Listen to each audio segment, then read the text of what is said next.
hubungan kan pasti ada marah-marah, pasti ada masalah, ada yang hal sepele, ada hal yang gini. Tapi ya itulah, semua pasangan pasti ada berantemnya. Aku sih gimana dia? Kalau memang dia merasa ya mau bubar ya sudah bubar. Tapi kalau dia bilang enggak, gue masih yang gini-gini, ya udah gitu. Cuman mungkin banyak yang harus diubah. Kemarin aku lihat di akun gosip, anak yang perempuan itu mengatakan seperti ini. Dia bilang, saya harus menjauhkan orang tuanya. Dia mau orang tuanya itu mencari pasangan hidupnya yang sepadan. Oke, saya memaklumi dan saya sangat-sangat menghargai pendapat anaknya tersebut. Walaupun anaknya tetap kekeh memaksakan untuk saya meninggalkan orang tuanya. Jujur, kalau saya pribadi sangat berat banget untuk meninggalkan. Tapi semua ini aku lakukan demi keharmonisan keluarga beliau. Walaupun mungkin semua ini sudah takdir Tuhan. Jadi pada intinya anaknya tersebut itu mengatakan bahwa anaknya itu tidak setuju sampai kapanpun. Dia mau orang tuanya cari pasangan yang sepadan.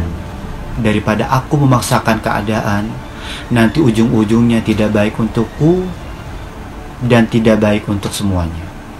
Oke, jadi buat semuanya netizen, aku sih berharap kalian bisa ngertiin perasaan aku, bisa mengerti kondisi aku saat ini.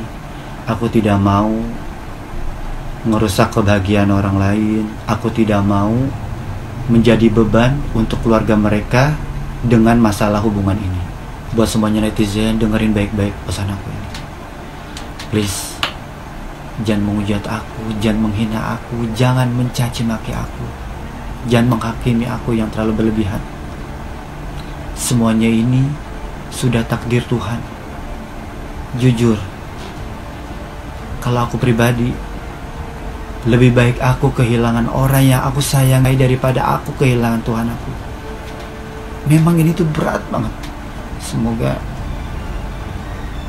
kalian bisa mengerti perasaan aku dan kondisi aku saat ini.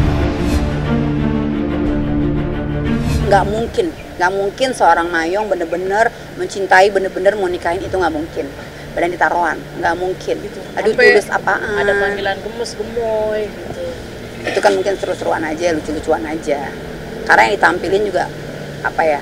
Ya mungkin juga demi konten mereka supaya rame juga gitu. Tapi pada dasarnya mereka juga sering cekcok kok.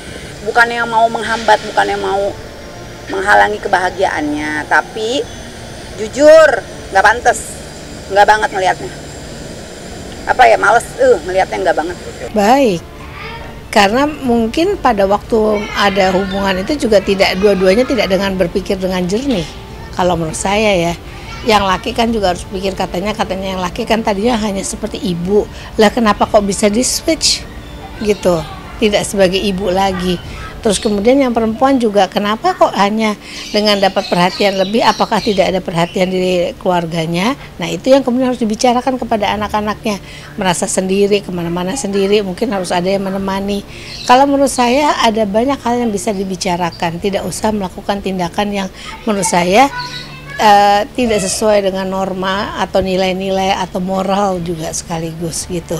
Contohnya juga jadi tidak baik, apalagi seorang public figure itu artinya harus memberikan toladan kan. Nah ini menjadi toladan yang tidak oke, dan akhirnya kalau menurut saya kalau bisa berpikir jernih kan jadi malu sendiri gitu apa yang sudah dilakukan sampai sejauh ini.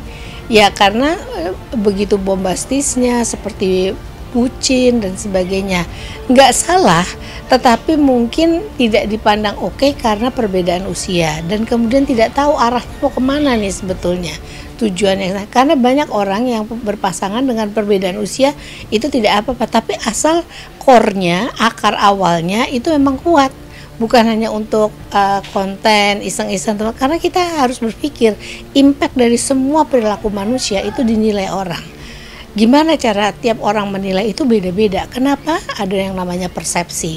Persepsi seseorang terhadap sesuatu yang dia lihat itu bisa dampaknya oh bagus, oh jelek, ih amit-amit atau. Nah itu kan harusnya nggak perlu dia alami oleh orang yang sudah usianya seperti itu. Kalau menurut saya, karena harus dilihat sebagai orang yang mengayomi, memberikan tauladan gitu. Nah itu kan harus diceritakan ke anak-anaknya. Orang tua itu ada namanya emptiness dalam perkembangan hidup manusia. Emptiness, bukan nest tapi nest itu sarang. Karena anak-anak sudah nggak ada. Pada saat tahap itu, pada orang-orang udah yang pensiun dan sebagainya harus pasti memikirkan bahwa ya lumrah karena anak-anak sudah mendapatkan jalannya masing-masing. Yang harus dilakukan adalah mengisi diri masing-masing. Dengan apa? Dengan misalnya ke hobi, minat dan sebagainya. Dan otaknya itu mesti diisi juga. Manusia itu punya hemisfer kiri dan kanan harus diisi supaya apa? Timbul kreativitas, ada keinginan untuk melakukan hal berbeda. Menurut saya berbedanya dalam artian positif ya itu akan jadi bagus. Tapi kalau kemudian kita hanya nggak punya pemikiran, nggak melakukan apa-apa, hanya tergantung sama kesibukan anak, itu menjadikan kita yang orang udah tua, ya kebetulan saya udah 63, itu menjadikan kita menjadi tidak berasa kayaknya home alone terus, nggak ada orang yang mendampingi dan sebagainya. Ada titik di mana manusia akan melewati itu, karena itu memang tahapan perkembangan. Dan di antara yang heboh banyak, yang paling akhir itu adalah emptiness. Artinya emptiness itu sangkar yang kosong gitu.